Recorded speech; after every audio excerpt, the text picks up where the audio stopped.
Hi, today we're going to make some more yeast bread, except this time I'm going to be using buttermilk.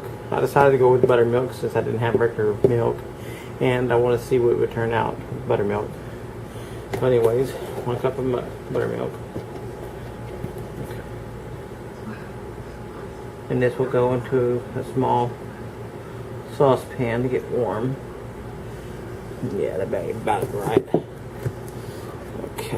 Okay, we want to pour our buttermilk into the saucepan because it's got to get warmed up. Okay, that's 1 cup right there. Wanted to give a little bit of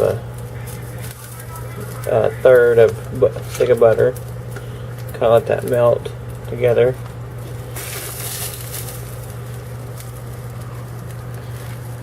So the butter has all, melt dissolved. It's time to take it out. It's hot enough.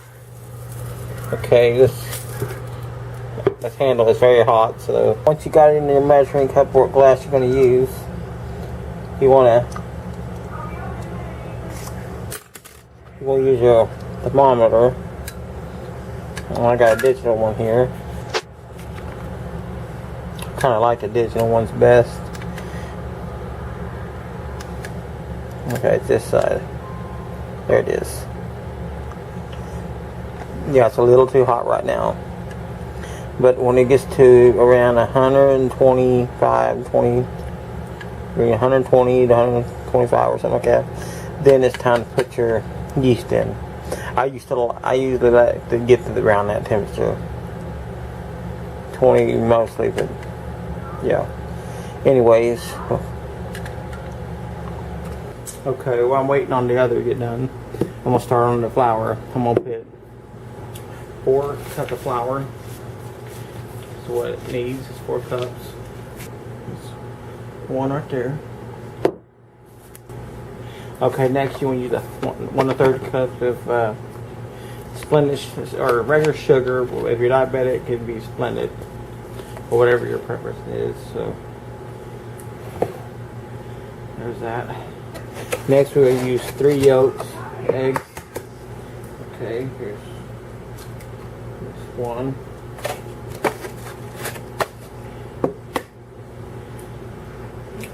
2.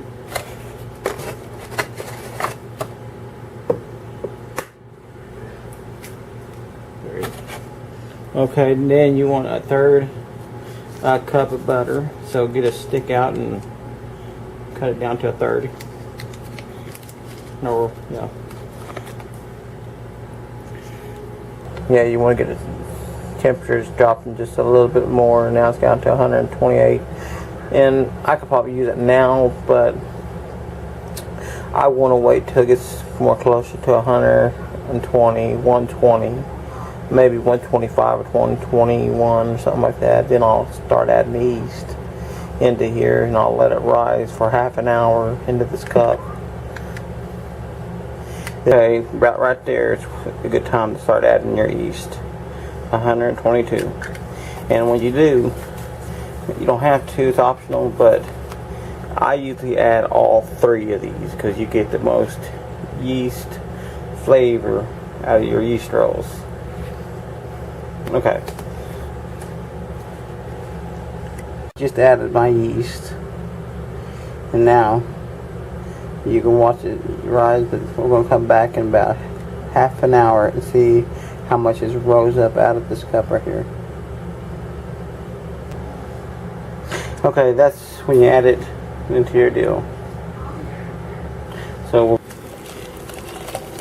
into there. Then we're going to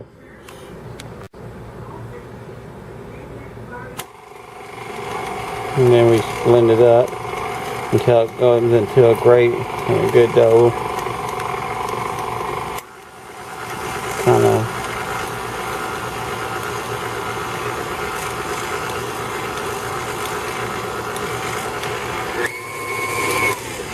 not so high or it'll start splattering away, so that's about a good size for it right now.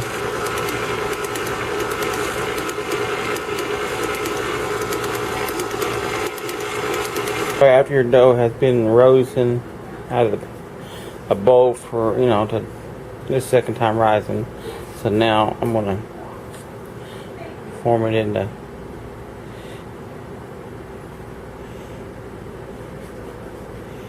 and now before I put them in the oven, that's what they look like after they rose. Ain't that a beauty? Now we'll come back and look at them. These ain't so big because these are my favorite. The ones at the front. You see how big these ones at the front are? Very big. Anyways, we'll take a look at them until we come back. Now take a look at that. I'm gonna now pull it out of the oven, give it a brush over.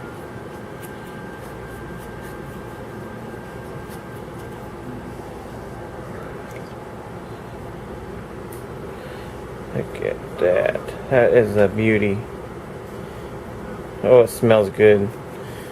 See, when you put 3 packs together in your yeast spread, it really brings out that yeast flake smell, and it tastes as good as it smells, especially when you add the butter with it.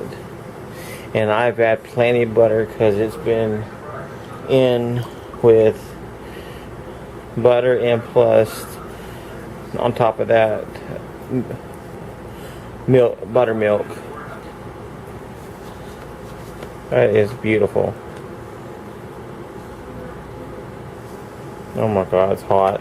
But yes, it's real flaky. Look at that. It's hot. It's very hot, but it is very good. Look at that. Now that is beautiful. Put it back into this. That smells so good.